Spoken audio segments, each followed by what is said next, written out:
ଦିନେ ରାଜା କୃଷ୍ଣଚନ୍ଦ୍ର ଗୋପାଳର ବୁଦ୍ଧି ପରୀକ୍ଷା କରିବା ଲାଗି ନିଜର ଅଙ୍ଗୁଳିରୁ ସୁନା ମୁଦିଟା କାଢ଼ି ତାଙ୍କର ଉଆସ ବାହାରେ ଥିବା କୂଅ ଭିତରକୁ ପକାଇ ଦେଇ ଗୋପାଳକୁ କହିଲେ, ଗୋପାଳ, ଏ କୂଅ ଭିତରେ ପଡ଼ିଥିବା ମୋ ସୁନା ମୁଦିଟି ବାହାର କରିଦେଲେ ମୁଁ ତୁମକୁ 1000 ଟଙ୍କା ପୁରସ୍କାର ଦେବି, ନୋହିଲେ ତୁମକୁ ଏ ରାଜ୍ୟ ଛାଡ଼ି ଚାଲିଯିବାକୁ ହେବ।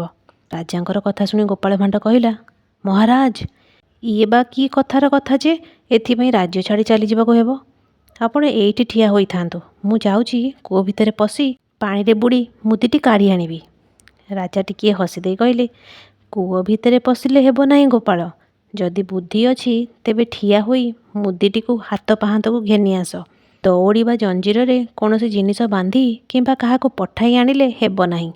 ଏ କଥା ଶୁଣି ଗୋପାଳ ଟିକିଏ ରହିଯାଇ ମନେ ମନେ ଭାବି କହିଲା, ମହାରାଜ, ଯଦି ବିନା ସାହାଯ୍ୟରେ ମୁଦିଟିକି ମୋ ହାତ ପାଖକୁ ଘେନି ଆସିବି ତେବେ ମୋତେ 8 ଦିନ ସମୟ ଦିଅନ୍ତୁ। ତା ଛଡ଼ା ରୀତିମତ ଜଣେ ଦରୁଆନ ଜଗି ରହୁ, ତେଣିକି ଯାହା ହେବ ମୁଁ କରିବି ଆଉ। ଗୋପାଳର କଥା ଶୁଣି ରାଜା ଲୋକ ଲଗେଇ କୂଅଟିକୁ ଶୁଖାଇ ଦେଲେ। ଗୋପାଳ କୂଅ ଭିତରକୁ ଚାହିଁ ଦେଖିଲା ଯେ ମୁଦିଟା କୂଅ ଭିତରେ ପଡ଼ି ଚକଚକ୍ କରୁଛି। ତହୁଁ ସେ ଗୋଟାଏ ପାଚିଆରେ ଗୁଡ଼ିଏ ଗୋବର ନେଇ ଠିକ୍ ମୁଦି ଉପରୁ ପକାଇଦେଲା। ତାପରେ ଲୋକମାନଙ୍କୁ କହିଲା, ଆଜି ଏ କୂଅରେ ଯେତେ ପାଣି ଝରିବ ତୁମେମାନେ ଯେପରି ସଙ୍ଗେ ସଙ୍ଗେ ତାହା କାଢ଼ିଦେବ। ଏଥିରେ ହେଳା କଲେ ରାଜାଙ୍କ ପାଖରେ କହି ଦଣ୍ଡ ସହ ଜୋରିମାନା କରେଇଦେବି। ଗୋପାଳ ଭାଣ୍ଡର କଡ଼ା କଥା ଶୁଣି ଲୋକମାନେ କୂଅରେ ପାଣି ହେବାକୁ ଦେଲେ ନାହିଁ।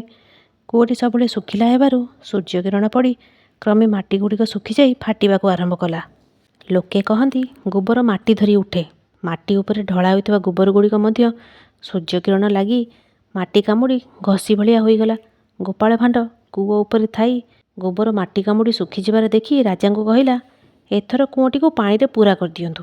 ରାଜା ଏଥର ଗୋପାଳ ଭାଣ୍ଡର ଗୂଢ଼ ରହସ୍ୟ କିଛି ନ ବୁଝି ଗୋପାଳ କହିବା ଅନୁସାରେ ଲୋକ ଲଗେଇ କୂଅଟିରେ ପାଣି ପୂର୍ଣ୍ଣ କରିଦେଲେ। କୂଅରେ ପାଣି ପଶିବା ମାତ୍ରେ ଶୁଖିଲା ଗୋବର ଗୁଡ଼ିକ ମାଟି କାମୁଡ଼ି କ୍ରମେ କ୍ରମେ ଉପରକୁ ଉଠି ଆସିଲା।